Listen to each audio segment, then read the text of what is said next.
"Excuse me, are you the help?" The CEO's wife looked me up and down like I was something unpleasant she'd found on her designer shoe.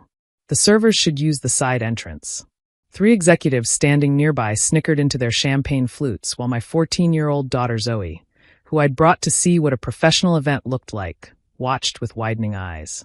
What none of them knew, what not even the CEO himself fully understood, was that I was the founding partner who owned 62% of the company and had personally selected him for his position. The annual gala for Ashford Technologies was held at the Ritz-Carlton, a tradition I'd started 12 years ago when the company was just an idea scribbled on napkins in my studio apartment. Now it was a $340 million enterprise with offices in 6 countries. 700 employees depended on us for their livelihoods. And the wife of the man I'd trusted to run it had just mistaken me for catering staff. I was wearing a simple black dress, elegant but understated, because I'd never been comfortable with ostentation. My hair was pulled back. My only jewelry was my mother's pearl earrings. I looked, I suppose, like someone who worked for a living. Which of course I did. "I'm not with the catering company," I said calmly. The woman, Diane Ashworth, wife of CEO Gregory Ashworth, raised a perfectly microbladed eyebrow. "Then who are you?" "This is an executive event. Invitation only." "I'm aware." I designed the invitation list. Confusion flickered across her face. Before she could respond, Gregory appeared at her side, champagne in hand, already mid-laugh from whatever conversation he'd left. "Diane, darling, I see you've met," he stopped. His face went pale. "Ms. Monroe, I didn't realize you were attending this year." "I almost didn't. But I wanted to show my daughter what our annual celebration looks like." I gestured to Zoe, who was standing slightly behind me, her cheeks flushed with anger on my behalf. Gregory's eyes darted between me and his wife. Diane's expression shifted from condescension to uncertainty. "Your daughter," she repeated. "I'm sorry, I don't think we've been introduced. I'm Diane Ashworth." "I know who you are." An awkward silence stretched between us. The executives who'd snickered were now studying their drinks with intense concentration. "I was just telling your wife that I'm not with the catering company," I continued. Though I can see how the confusion arose. Simple black dress. No diamonds. I must look terribly out of place among all this. I gestured at the glittering crowd. "Success." Gregory laughed nervously.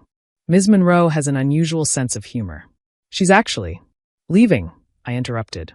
"Zoe has school tomorrow, and I think we've seen enough." I put my arm around my daughter and walked toward the exit. Behind me, I heard Gregory's sharp whisper. "Do you have any idea who that was?" I didn't hear Diane's response. I didn't need to. The next morning, I was in my home office by 6 a.m.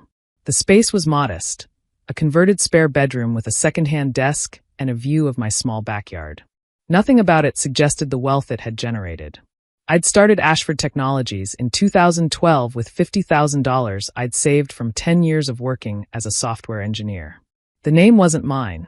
I'd chosen it from a random generator because I wanted the company to stand on its own merits, not my personal brand. For the first 3 years, I'd been everything. CEO, CFO, lead developer, customer service janitor. When we'd needed to scale, I'd brought in investors. I'd retained majority ownership, but stepped back from daily operations. I was better at building systems than managing people, and I knew my limitations. 5 years ago, I'd hired Gregory Ashworth as CEO. He had the polish I lacked, the MBA from Wharton, the executive presence, the ability to schmooze clients and charm investors. On paper, he was perfect. In practice, he developed a troubling pattern. The culture was shifting. Complaints about toxic behavior had increased. Women were leaving the company at twice the rate of men. And Gregory seemed more interested in gala appearances than operational excellence. I'd been planning to address this for months. Last night had accelerated my timeline. At 7 a.m., I sent an email to Gregory and the entire executive team. Emergency board meeting. 10 a.m. Full attendance required. Topic: company culture and leadership evaluation. E. Monroe, founding partner. My phone rang within minutes. Gregory. Eleanor, about last night. Ms. Monroe. And we'll discuss everything at 10 a.m. Diane didn't know who you were. It was an honest mistake. Was it? She looked at me and saw someone who didn't belong. That tells me something about the culture we've created. She's not an employee. She's my wife. Her opinions aren't the company's responsibility. Her opinions reflect what she hears at home, what she sees modeled. what she believes is acceptable. I paused. I'll see you at 10. I hung up before he could respond. Zoe found me in the kitchen, making coffee. Are you okay, Mom? I'm fine, sweetheart. That lady was really mean. She looked at us like we were garbage. Some people judge others by how they look instead of who they are. It says more about them than about us. But you own the company. You could have told her. I could have. But I wanted to see how she treated someone she thought was less than her. That's the real test of character. Did she fail? Spectacularly. Zoe smiled. Are you going to fire her husband? That depends on the conversation we have today. The board meeting was held in the executive conference room at Ashford's downtown headquarters. The mahogany table could seat 20. Today, only 8 chairs were filled. Myself, Gregory, the 5 other board members, and Sandra Wells, our head of HR. Gregory sat at the head of the table, a position he'd claimed years ago without anyone's permission. I took a seat at the opposite end. Thank you all for coming on short notice, I began. We need to discuss the company's direction, particularly regarding workplace culture. Is this about last night?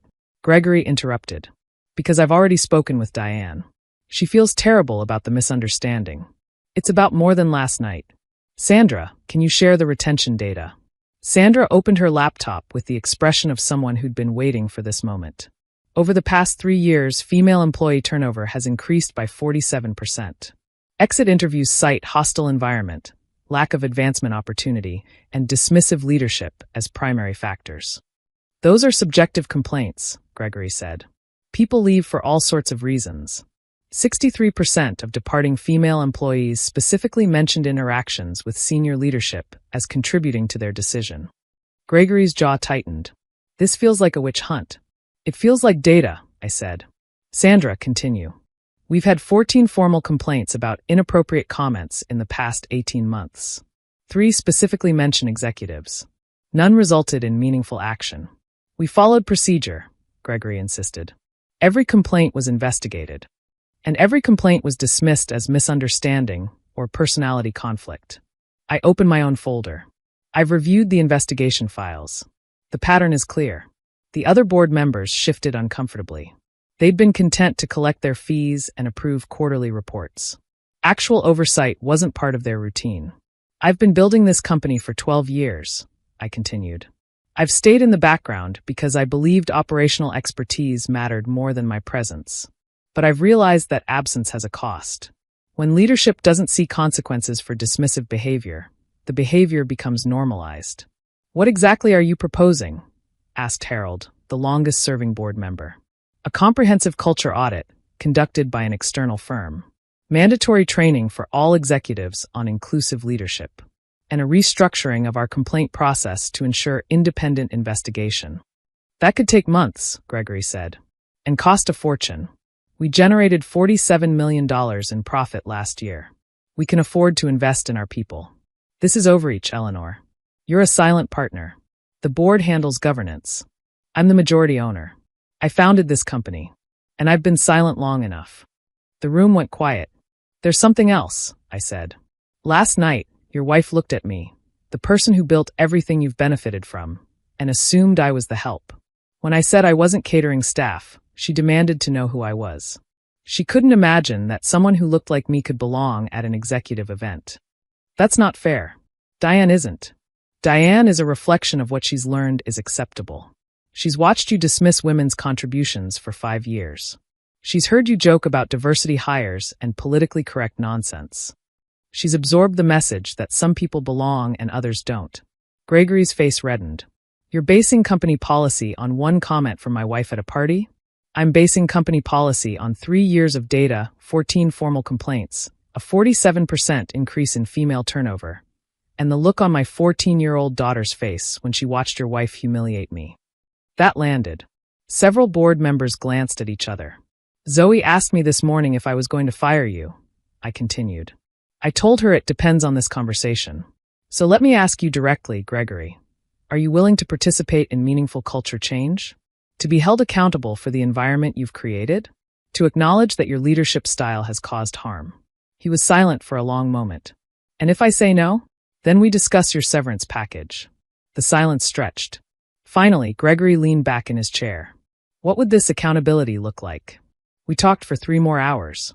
By the end, we had a framework: external audit, executive coaching, revised complaint procedures, quarterly culture assessments reported directly to the board. Gregory would remain CEO on a probationary basis, with specific metrics he'd need to meet. He didn't like it, but he liked the alternative less. As the meeting ended and people filtered out, Sandra caught my arm.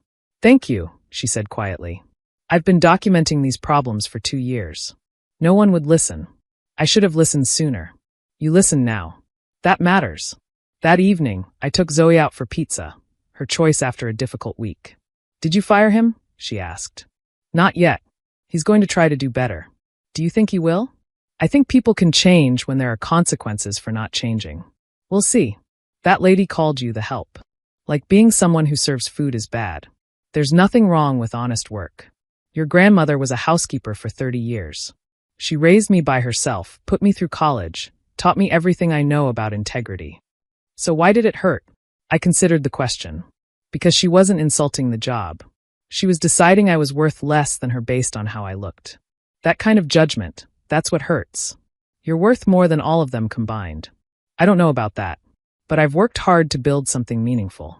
And I'm not going to let anyone make me feel small for it. Even people in fancy dresses with mean faces? I laughed. Especially them. 6 months later, the culture audit was complete. The numbers were improving. Gregory was grudgingly implementing changes. Diane had, according to reliable sources, become significantly more careful about how she treated strangers at company events. At the next annual gala, I wore the same simple black dress. This time, Zoe wore a matching one, her idea. Diane Ashworth spotted us across the room. She hesitated, then approached. "Ms. Monroe, I owe you an apology." "You do?" "I'm sorry for how I spoke to you. It was inexcusable." "It was. I accept your apology." She looked relieved, then uncertain about what to say next. "This is my daughter, Zoe," I offered. "She's the reason I've been pushing for culture change. I want her to grow up in a world where women aren't dismissed based on their appearance." Diane looked at Zoe with something approaching genuine warmth. "That's a worthy goal." "We think so." She excused herself. Zoe watched her go. That was awkward. Growth usually is. "Do you think she means it?" "I think she means it right now. Whether it lasts depends on whether she does the work. Like her husband. Like everyone. Including me." Zoe squeezed my hand. "You're doing fine, Mom." I looked around the gala, the company I'd built, the people who worked there, the future we were creating together. "We both are, sweetheart. We both are." The help. That's what she'd called me. But help is what we give each other. Help is how companies grow and cultures change, and people become better than they were. I'd spent 12 years helping build something meaningful. And I wasn't done yet. Not by a long shot.